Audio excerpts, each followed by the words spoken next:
new analysis by the Washington Post and ABC News finds that the majority of Trump supporters feel that white individuals in the United States are at a disadvantage because of a number of laws that have been passed in favor of minority groups. In fact, let me be specific about what they asked the survey respondents. A Washington Post ABC News poll conducted earlier this month asked, which of these do you think is a bigger problem in this country? Blacks and Hispanics losing out because of preferences for whites, or whites losing out because of preferences for blacks and Hispanics?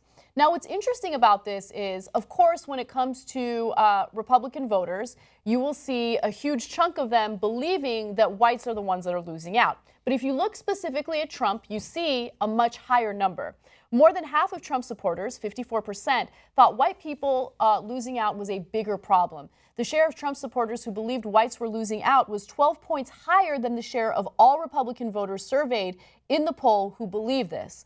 Take a look at the graph. It'll kind of help you visualize what we're talking about here. When it comes to Cruz, it's 37%. Rubio, Kasich voters were tied at 35%. When it comes to all Republican voters, 42%. So, first of all, the data on this is overwhelming. So whether it's housing discrimination, job discrimination, and the list goes on, and actually getting locked up, African Americans and Latinos are at a great disadvantage. So same exact resume, but a white-sounding name or a black-sounding name, and whites get called back for an interview 50% more. That's a gigantic difference in terms of the opportunity that you get. Whites and blacks smoke marijuana at the same rate. Blacks get arrested at 4 times the rate. Now, I can go on and on with dozens of studies proving that. So the data is in. Yeah, of course, African Americans and Latinos get discriminated more. Stop and frisk in New York. It goes on and on. But I'm not at all surprised that Republican voters saying, "Oh no, it's the whites that are being discriminated against," right? And I'm further not surprised that a majority of those guys are with Trump.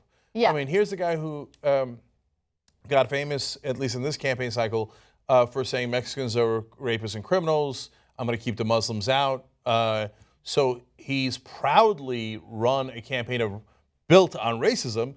So how could we possibly be surprised that he's got people who think that the white person is under the thumb of blacks and Latinos? Right. I mean, I think the biggest problem in our country right now, aside from money and politics, is how Americans have completely lacked empathy over the past few decades. I mean, we used to be a country that believed in community, that believed in working together. It was a collectivist society. And now everything is very individualistic. Now it's all about looking out for yourself and your family and screwing over anyone else, right? But at the same time, like, if you take a step back and understand the perspective of the Trump voters, of white people in this country, these are people who have historically discriminated against minority groups, and they got away with it. That's just the way society was, and they didn't really think much of it. And now all of a sudden, there are all these laws in place that kind of fight back against that discrimination. So they're losing out, in a sense, because now they can't say the things that they used to say or carry out the actions that they used to carry without some criticism, or maybe even, law enforcement taking a role or playing a role in it. Maybe they don't like the fact that all of a sudden you see more diversity in the workplace and there's a little more competition there. So yeah, they feel like they're losing out, and I guess in a sense they are. But tough nuggets, that's life, okay? This is not a white country. This is a country with diversity, and you're going to have to deal with it. There's this great unattributed quote on the internet that says, privilege is when your equality feels like oppression to you. Mm-hmm. Like, wait, why? We didn't used to be equal. Now all of a sudden we have equality. That's not fair. I used to have the advantages. My son used to get the job automatically. Now he's got to compete with the black and Latino kid. That's not right. That's a great quote. Okay, yeah. And so Jordan Chariton, our campaign reporter, you should check it out on youtube.com/TYTpolitics, has done a lot of interviews with Trump supporters, and a lot of them say the same thing. They feel like they're the victims. One guy in South Carolina, I believe it was in Ohio, and he's like, Trump's being bullied. They're picking on Trump, right? Mm-hmm. And in his worldview and his perspective, he really believes that.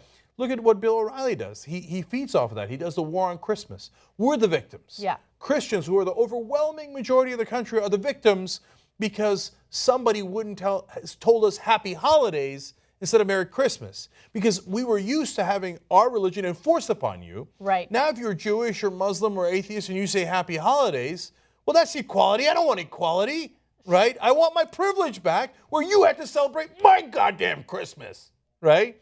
And so that's what Trump has seized upon, and that hatred, the fear, the racism, the sense of victimization that they have, and he's built a whole campaign on it. Yeah. And that's why right now he's winning among the Republicans. I know. And look, the scariest part about it is all these people that were lurking in the shadows, who are hateful, who want to carry out acts of violence, who want to say violent things, now feel emboldened enough to do just that. And we're seeing it at his rallies. We're seeing it in the news. It's tearing our country apart. And it's incredible to see just how well Trump is doing because he's using that tactic.